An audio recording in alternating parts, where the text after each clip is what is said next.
بسم اللہ الرحمن الرحیم۔ قیامت فیصلے کا دن پارٹ 4۔ اہل ایمان سے سوال و جواب کا انداز بالکل مختلف ہوگا۔ ایک مومن آدمی کو اللہ تعالیٰ اپنے قریب بلا کر اس پر اپنا دامن رحمت ڈالیں گے اور سوال کریں گے، تو نے فلاں گناہ کیا تھا؟ تو نے فلاں گناہ کیا تھا؟ مومن عرض کرے گا، ہاں یا اللہ کیا تھا۔ اللہ تعالیٰ اس کے ایک ایک گناہ کے بارے میں سوال کریں گے اور وہ اقرار کرتا چلا جائے گا اور وہ سوچے گا کہ اب تو وہ ضرور ہلاک ہو جائے گا۔ آخر میں اللہ تعالیٰ ارشاد فرمائیں گے، میں نے تیرے گناہوں پر دنیا میں بھی پردہ ڈالا ہوا تھا، آج بھی پردہ ڈال رہا ہوں۔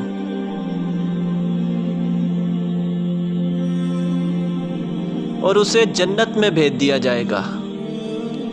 افراد کے علاوہ انبیاء اور رسل کی تکذیب کرنے والی اقوام سے بھی سوال و جواب ہوں گے۔ قوم نوح سے سوال ہوگا، تم نے پیغمبر کی تکذیب کیوں کی؟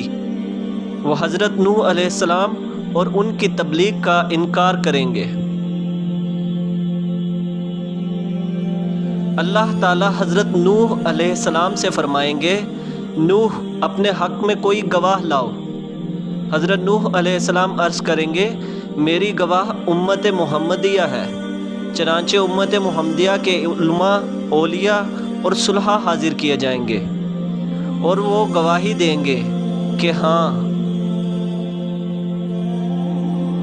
نوح علیہ السلام پیغمبر بنا کر بھیجے گئے تھے اور انہوں نے 950 سال تک حق رسالت ادا کیا۔ قوم نوح کہے گی، تم تو ہمارے زمانے میں موجود ہی نہیں تھے، تم یہ گواہی کیسے دے رہے ہو؟ اس پر رسول اکرم صلی اللہ علیہ وآلہ وسلم کو لایا جائے گا اور وہ اپنی امت کی صداقت کی گواہی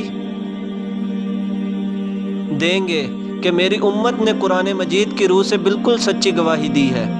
رسول اکرم صلی اللہ علیہ وسلم کی اس گواہی کے بعد قوم نوح لاجواب ہو جائے گی اور مجرم قرار پا کر جہنم میں ڈال دی جائے گی۔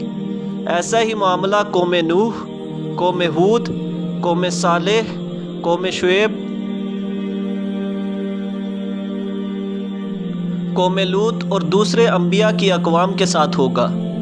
جرم ثابت ہونے کے بعد کافر بارگاہ الہی میں درخواست کریں گے، اے ہمارے رب، ہم نے سب کچھ دیکھ لیا اور سن لیا، بس ایک دفعہ ہمیں دنیا میں واپس بھیج دے، ہم ضرور نیک عمل کریں گے۔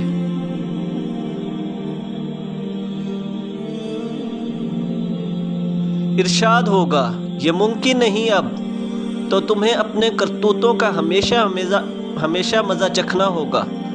کفار دوسری درخواست یہ کریں گے، یا اللہ، ہماری گمراہی کے ذمہ دار ہمارے پیشوا اور لیڈر ہیں، انہیں ہماری نسبت دوہرا عذاب دیا جائے۔ ارشاد ہوگا، تمہارا یہ عذر بھی قابل سماعت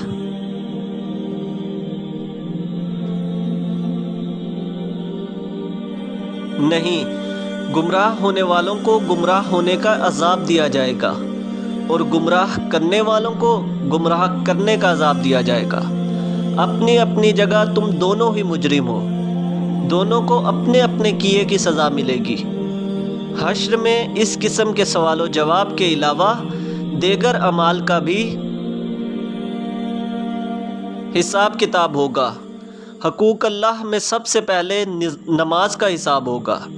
جو آدمی نماز کے حساب میں کامیاب رہا وہ انشاءاللہ باقی اعمال میں بھی کامیاب رہے گا، اور جو نماز کے حساب میں ناکام رہا وہ باقی اعمال میں بھی ناکام رہے گا۔ ارشاد نبوی صلی اللہ علیہ وآلہ وسلم ہے، نماز جنت کی کنجی ہے۔ حقوق العباد میں سب سے پہلے قتل کا حساب لیا جائے گا اور اس کے بعد دوسرے اعمال کا۔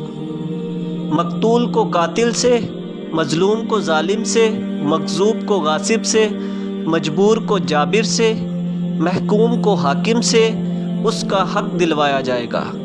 اللہ تعالیٰ اعلان فرمائیں گے، میں بادشاہ ہوں اور حقوق دلوانے والا ہوں۔ آج کوئی جہنمی اس وقت تک جہنم میں نہیں جا سکتا جب تک کسی جنتی کو اس کا حق نہ دلوا دوں، اور کوئی جنتی اس وقت تک جنت میں نہیں جا سکتا جب تک کسی جہنمی کو اس کا حق نہ دلوا دوں۔ چھوٹے سے چھوٹے ظلم اور معمولی زیادتی کا حق بھی اللہ تعالیٰ حقدار کو دلوا کر چھوڑیں گے۔ اگر کسی نے پیلوں کی ٹہنی کے برابر بھی کسی کا حق غصب کیا ہوگا یا کسی کی بے عزتی کی ہوگی تو اللہ تعالیٰ اس کا بھی بدلہ دلوائیں گے۔ جزاک اللہ۔